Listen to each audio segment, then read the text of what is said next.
الحمد لله رب العالمين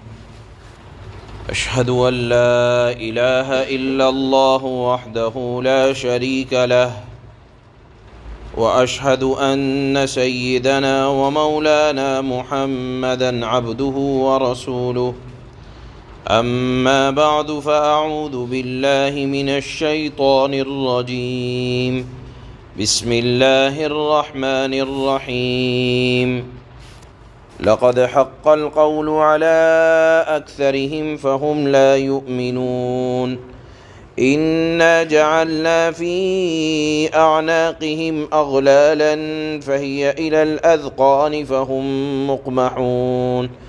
وجعلنا من بين أيديهم سدا ومن خلفهم سدا فأغشيناهم فهم لا يبصرون وسواء عليهم أأنذرتهم أم لم تنذرهم لا يؤمنون إنما تنذر من اتبع الذكر وخشي الرحمن بالغيب فبشره بمغفرة وأجر كريم إنا نحن نحيي الموتى ونكتب ما قدموا وآثارهم وكل شيء أحصيناه في إمام مبين صدق الله مولانا العلي العظيم۔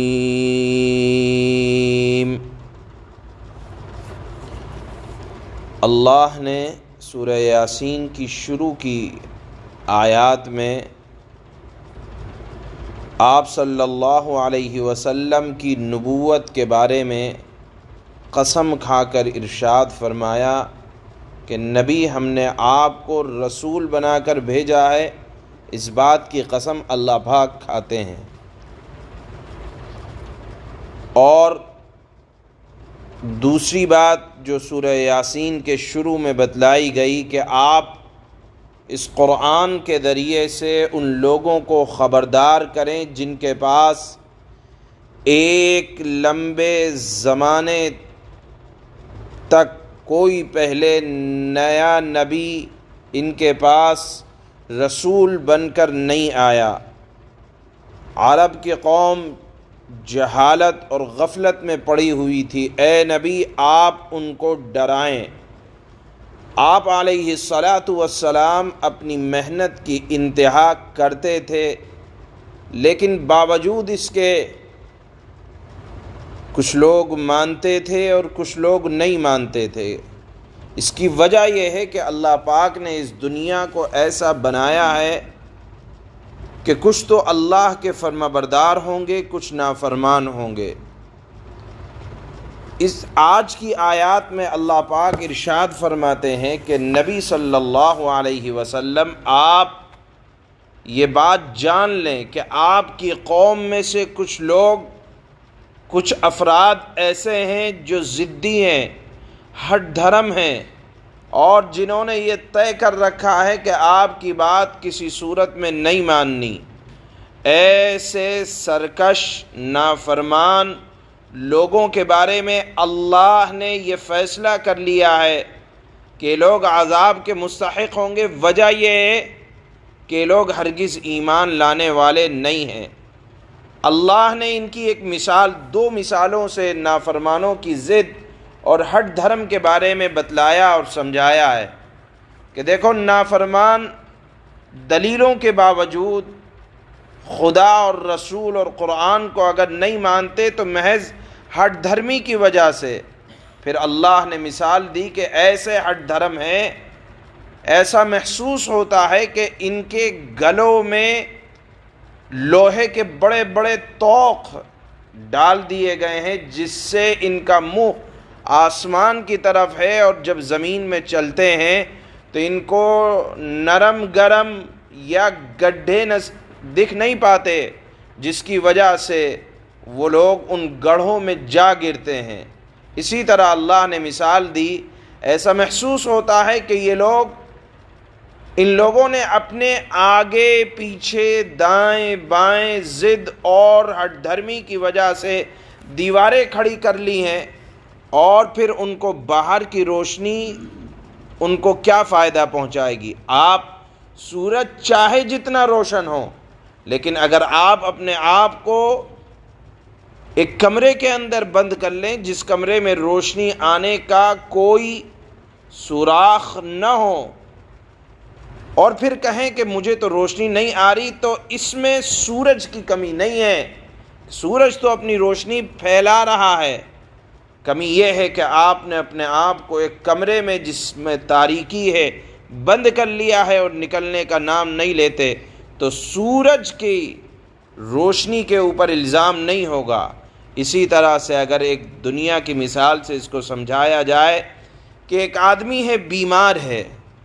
ڈاکٹر نے دوا تجویز کر رکھی ہے، علاج تجویز کر رکھا ہے، پرہیز بتلا رکھا ہے، لیکن ایک آدمی ہے وہ یہ کہتا ہے نہ میں ڈاکٹر کی دوا لوں گا، نہ میں پرہیز کروں گا، نہ میں بات کو مانوں گا، تو اب وہ بیماری نہیں بلکہ مہلک بیماری بن جاتی ہے کہ جس سے جان ہلاک ہو جائے۔ اب اگر ایسے میں کوئی آدمی مر جائے، گڑھے میں گر کر اس کا انتقال ہو جائے، اس کی زندگی ختم ہو جائے، اور الزام یہ دیا جائے کہ ڈاکٹر ٹھیک نہیں تھا، تو یہ بات غلط ہے۔ ڈاکٹر ٹھیک تھا، اس نے دوا تجویز صحیح کی، علاج صحیح بتایا، پرہیز بتایا، لیکن ایک آدمی نے اپنی ضد کی وجہ سے نہ پرہیز کیا، نہ دوا لی، نہ علاج برابر کیا، تو اس میں ڈاکٹر کی کمی نہیں ہے بلکہ ہٹ دھرم آدمی، ضدی آدمی کی کمی ہے۔ اللہ فرماتے ہیں اے نبی صلی اللہ علیہ وسلم، آپ کی جو لوگ بات نہیں مان رہے ہیں وہ ایسے ہی ہٹ دھرم ہیں، آپ ان کو روشنی دکھلا رہے ہیں،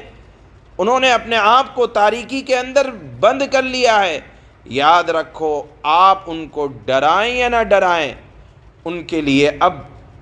یہ بات طے ہو چکی ہے کہ وہ کفر کے گڑھوں میں گرنے والے ہیں، اور اللہ کے یہاں عذاب طے ہے۔ اللہ نے تو دونوں راہیں کھول رکھی ہیں، ایمان کو قبول کیا جائے یا کفر کو قبول کرو، جان لو دونوں کے انجام برابر نہیں ہیں۔ کافروں کا انجام سوائے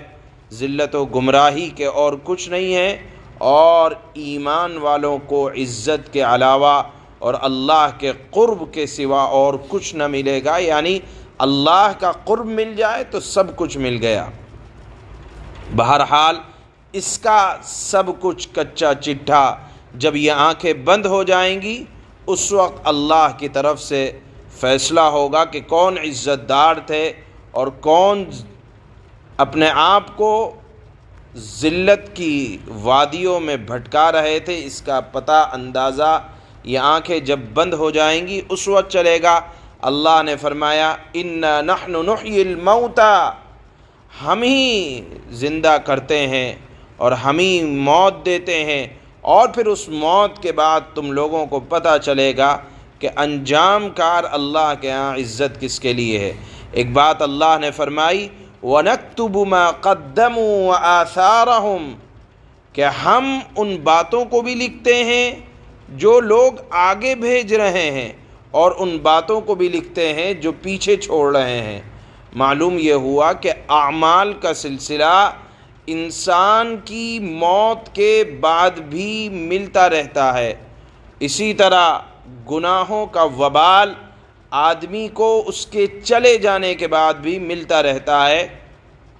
جیسے آپ نے یا کسی کو اللہ نے توفیق دی، اس نے مسجد بنوائی، مدرسہ بنوایا، خیر کے کام میں کچھ کیا،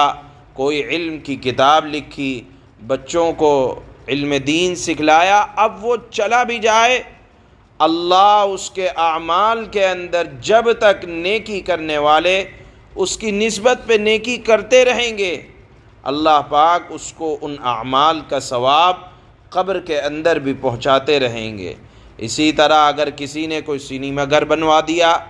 کوئی گناہ کا اڈہ بنوا دیا، یا گناہ کے کاموں کو ایجاد کر دیا، یا کوئی ایسا دین میں نیا کام جس کا اللہ کے نبی اور صحابہ سے ثبوت نہیں ہے، کوئی بدعت کی ایجاد کر دی اور وہ مر بھی جائے تو اس کا گناہ اس کے بعد تک، قبر میں جانے تک، قبر کے اندر بھی اس کا عذاب، جب تک دنیا میں وہ گناہ باقی رہے گا اس کا وبال پیچھا کرتا رہے گا۔ اللہ کے نبی صلی اللہ علیہ وسلم نے ارشاد فرمایا کہ دیکھو، انسان کے مرنے کے بعد بھی 3 اعمال کا ثواب برابر ملتا رہتا ہے۔ ایک یہ کہ آدمی نے کوئی علم نافع چھوڑا ہو، کوئی کتاب لکھ دی، کچھ لوگوں کو علم حاصل کروانے میں مدد دے دی، اب اگر وہ آدمی چلا بھی جائے تو اس علم کا ثواب قبر میں ملتا رہے گا۔ اسی طرح دوسرے وہ نیک اولاد جو اس کے لیے خیر کی دعا کرتی رہے، قبر میں جانے کے بعد بھی اس کا ثواب ملتا رہے گا۔ تیسرے صدقہ جاریہ جو آدمی کے قبر میں جانے کے بعد بھی اس کا ثواب ملتا رہتا ہے۔ اللہ نے اس بات کو یہاں سورہ یاسین کی ایک آیت میں بیان فرمایا ہے کہ جو لوگ آگے بھیجتے جاتے ہیں اپنے اعمال کو، ہم ان کو بھی لکھتے جاتے ہیں، اور جو اپنے برے اعمال پیچھے چھوڑ دیے یا اچھے اعمال پیچھے چھوڑ دیے، اللہ پاک اس کو بھی لکھتے جاتے ہیں۔ یعنی اللہ کے ہاں کوئی عمل کسی بندے کا ضائع نہیں ہوتا۔ چنانچہ اللہ فرماتے ہیں لَقَدْ حَقَّ الْقَوْلُ عَلَىٰ أَكْثَرِهِمْ فَهُمْ لَا يُؤْمِنُونَ۔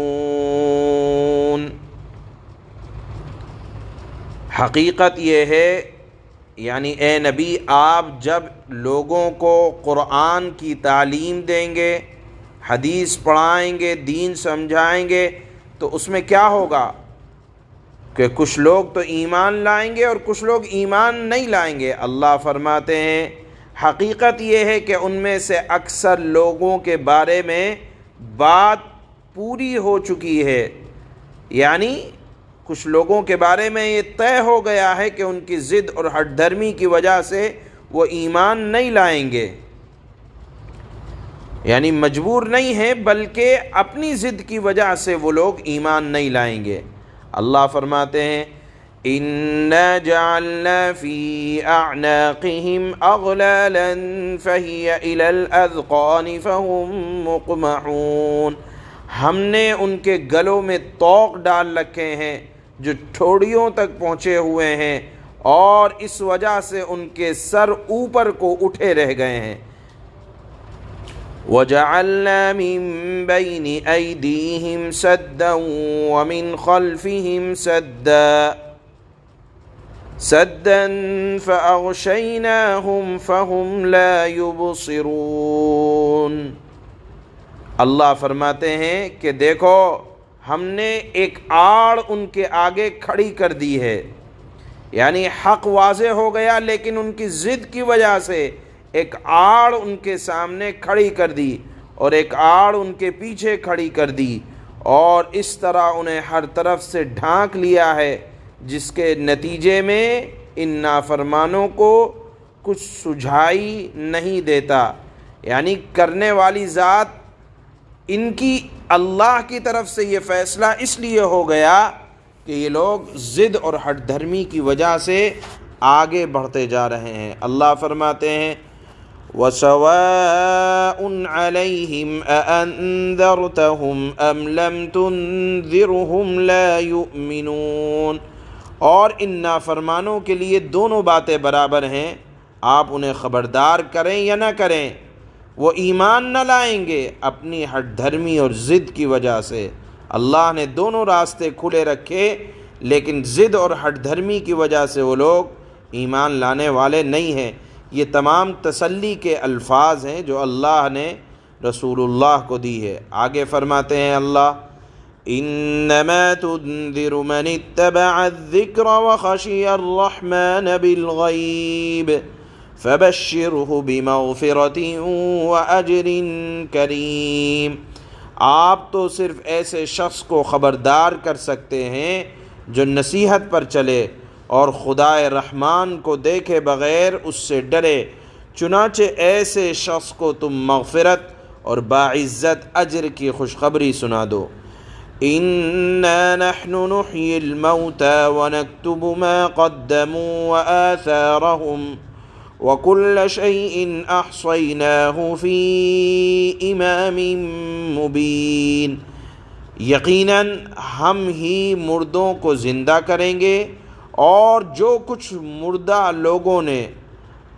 یا جو کچھ اعمال انہوں نے آگے بھیجے ہیں